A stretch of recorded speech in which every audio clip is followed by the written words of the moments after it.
Hi, we're here with Wilfred Gomes. Wilfred, I'll let you introduce yourself and tell us about you and your startup. First of all, thank you to Synopsys for inviting me here today. It's a pleasure to talk about what we are doing. About myself, I was at Intel. I was an Intel fellow, worked on microprocessor products and technologies. We started Mueon, which hopes to create infrastructure for next generation AI and data center chips. Very interesting. Tell me about your startup journey. Like, what led you to it, and then what do you intend to achieve out of it? So when I joined Intel, this was about 27 years back. What I was really excited was semiconductors had this infinite potential to change the world. And through my last years, I've seen almost 1,000,000x improvement in performance, area scaling, and Moore's law's really given us a lot. And when I see this, the next many decades is about system scaling, and ways in which people have never imagined that computing can go. And I found that really interesting, and I wanted to be the first one to solve that problem. And Mueon wants to be the one which actually takes on problems that are very fundamental to current data center AI systems and solve it so that we can get higher performance for the coming years. Excellent. So let me dig a little deeper, and I want to talk to you about your design journey itself, and start with setting up the infrastructure, and then where do you want to go with it, and what role does your idea or design play into the complexity of the infrastructure required? So thanks for asking me that question. At Intel, I was really fortunate to partner with Synopsys. We created 3D IC, the 3D IC tools that were used from the client to the AI and data center products. And at the journey, I saw that there were many things that were needed, which were missing, all the way from bringing different domains together, from silicon, PCB, packaging, supply chain, test, and validation and manufacturing. And so what is really happening is the chips of the future really require holistic modeling. And what my journey has shown is there's a lot to be done in that paradigm. So starting from holistic tools that can let you design systems that can actually help you do optimization across domains. So that's something that Mueon is very proud and happy to partner with Synopsys to push forward so that our partners can get best-in-class systems. Very good. So you mentioned 3D IC, and I know that's at the cutting edge of EDA technology and also the chip design innovation itself. Why multi-die architecture? Why is it so important for Mueon? So actually, so first when we saw this, what's really happening is if you look at a traditional design, you would be able to do RTL design, logic synthesis, place and route, and tape out. But this multi-chip designs, there's more to it. You have to be thermally aware. Power delivery is fundamental. Understanding how chiplets from different foundries are integrated, what happens to yield, parametrics. So that's fundamentally a different problem. And what this really brings to the table is you need good physics engines. Not only do you need good physics engines, but physics engines that can run fast, reduced order models. And so this combination that in the 3D IC framework that you could actually have workflows where you could do really accurate thermal modeling, IR drop, and your power grid, and variation aware, and multi-chiplet from different foundries, and bring them together where they could actually get validated. So in fact, let me give you an example. So at Chip Ponte Vecchio, we put it together.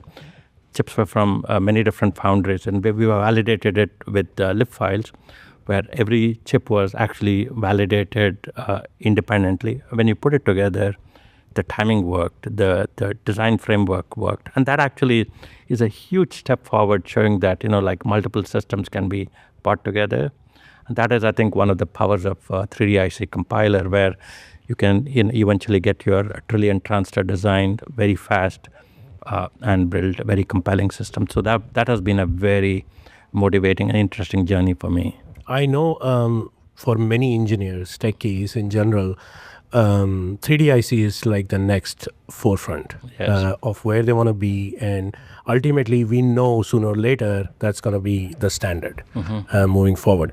Well, let me switch gears a little bit. I want to ask you about your journey as a startup versus your experience working as an Intel fellow, and what is the difference? Oh, fantastic. Okay. First of all, everything in life we build on our foundations, and I'm really thankful to my Intel team, and that has been a wonderful part of my journey. Going, like looking outside a startup, what I'm seeing is the breadth and the difficulty of problems that everybody is facing.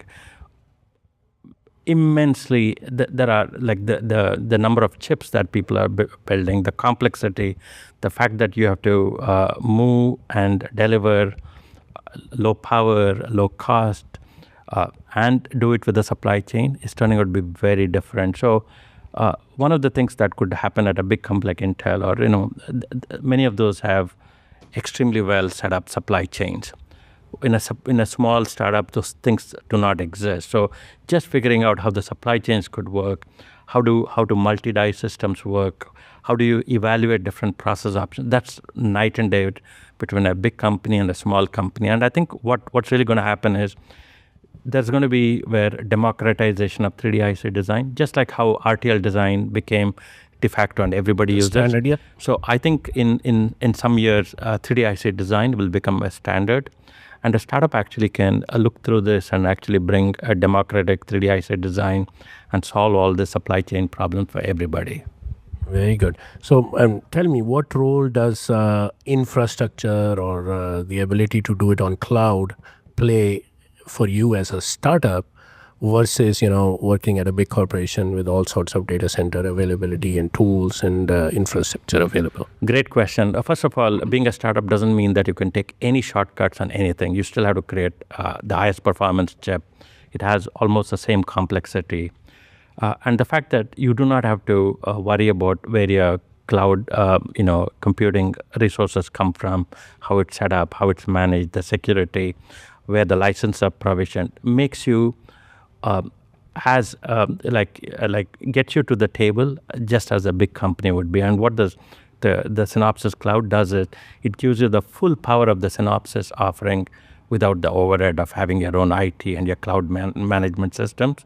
What you'll find is you can actually create the highest performance systems on your cloud on day one. And that's the benefit I see with the cloud offerings. And particularly what I've realized is talking to startups, they see a lot more value in this than probably somebody who already has a large data center to rely on. That has been our goal, and that's, I think, what I'm trying to understand from you, whether it is a realistic understanding of the market for me and for Synopsys in general. Absolutely. So first of all, a lot of modeling is becoming physics-based. It needs a lot of computing horsepower. GPUs are extremely important. Validation, very important. Emulation cycles, very important. There's really no reason why you need to be provisioning it yourself.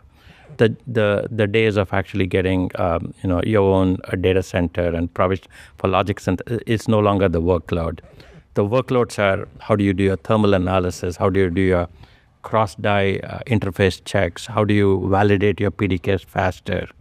All of this should be done on the cloud, and you can do it much faster. Very good. Thank you. I think I want to end with just asking, what advice do you have for somebody else who is in a similar position as you were, or maybe a young engineer at a large corporation or fresh out of school? What advice would you have? Is this a good time for them to jump into entrepreneurship, and if they have an idea, go for a startup or something else? So I think definitely if you have a good idea, it's always good to do a startup. The question is, do you want to join a startup? Do you want to create your own startup? I think it all depends on the maturity of your idea and the support system. If you feel you have the support system, I would always advise you to create it because you can move fast. You have, for example, with the infrastructure that the EDA company, like for example, Synopsys has provided, having EDA software is no longer the barrier. You can actually get access to PDKs. So if you really have a good idea, I would encourage you to jump in, try it out, and then you'll get support along the way. So is it better to first try out the idea and build a prototype design, or is it better to validate the market first for your idea before you jump in and do that? What is your position? So hardware design is expensive. There's really no reason to jump in if you do not believe you have an idea what the market would want. So you need absolutely some vetting.